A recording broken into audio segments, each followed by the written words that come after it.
Chapter 12.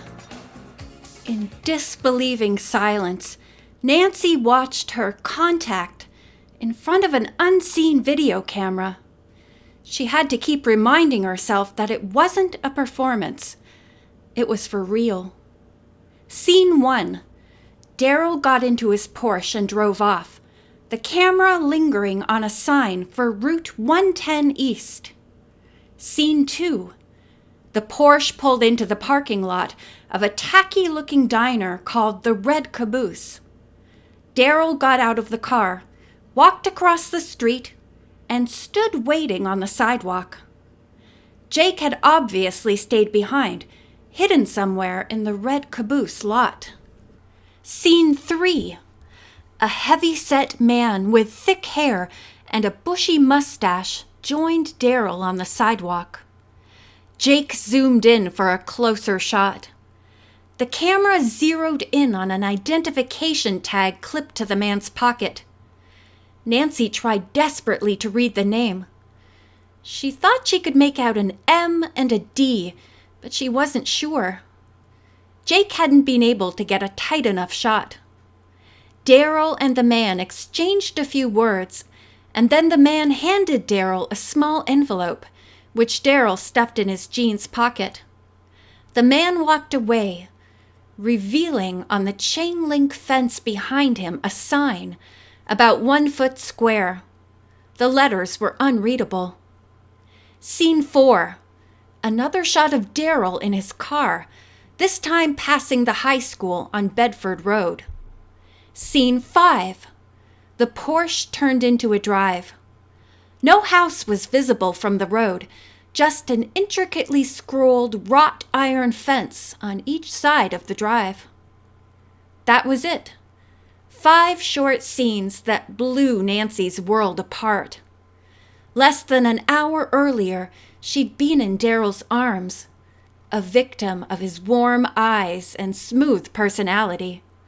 Then suddenly she'd discovered that he, too, was a victim of Jake Webb's scheming mind.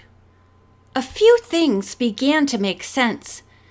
The way Daryl had tried to talk her out of dealing with Jake, his eagerness to know how the case was going and to see the tape. With a shudder, Nancy wondered what would have happened if he'd stayed long enough to see himself on the screen. Would he have killed Nancy for the tape, the way he might, just might, have killed Jake?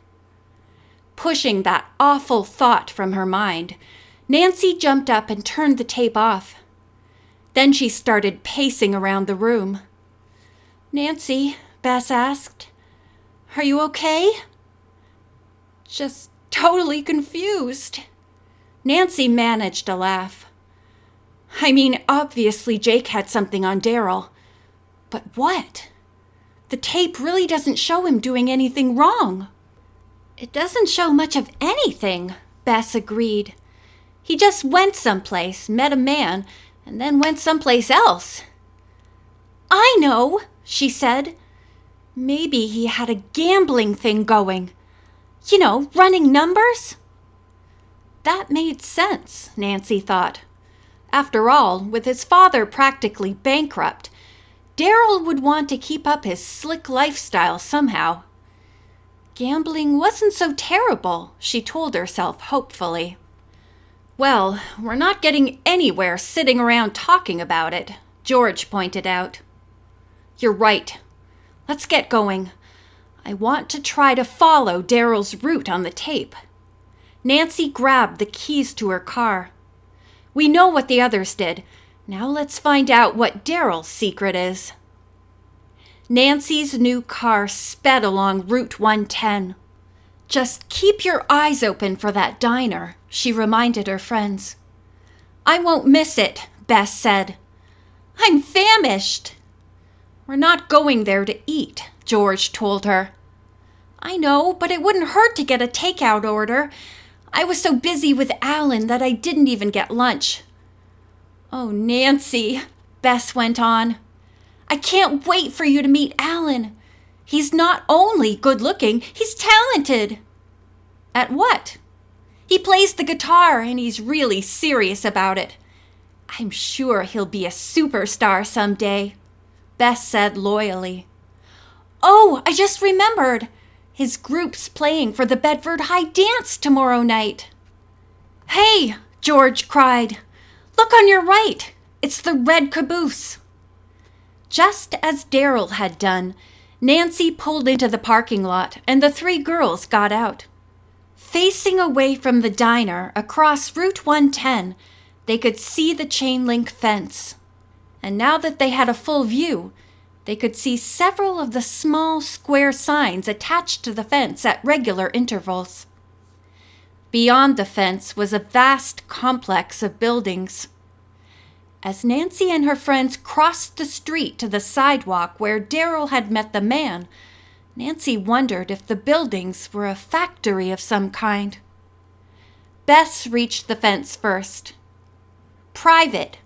Authorized personnel only," she read from one of the signs. Then she was quiet as Nancy and George joined her and read what was printed below that in smaller letters. U.S. Government. "I didn't know there were any government offices out here," George said. "What is it, I wonder? A research place or something?" "Let's find out," Nancy said. "I'm sure anybody who works at the Red Caboose knows what it is." She spoke calmly, but inside she was becoming very nervous.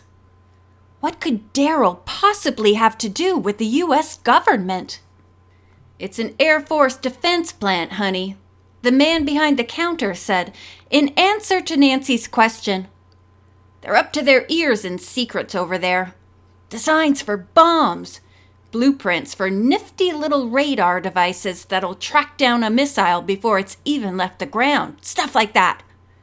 He gave the counter a swipe with his dishcloth and shook his head. "Tell you the truth, I get scared sometimes. If the United States is ever attacked, you can bet some country's got a bomb picked out for that place. And you know what that means for the Red Caboose." Nancy and George were reeling from the idea that Daryl might be involved in spying somehow. Bess tried to perk them up as they walked out to the car. "Look," she said hopefully, "it might not be as bad as it seems. We don't know what that man on the tape gave Daryl. Maybe Daryl started a private messenger service." "Maybe," Nancy said, but her thoughts were whirling around madly. Jake wouldn't have bothered with Daryl if Daryl were innocent. But what exactly was he guilty of? And how big was this case going to get? It had started out as petty vandalism, then it moved up to blackmail, and then to murder. Now what? Could it really be espionage? "Let's take a ride to Bedford," she said. "I want to find out exactly where Daryl delivered that envelope. That must be what he did, even though Jake didn't get it on tape."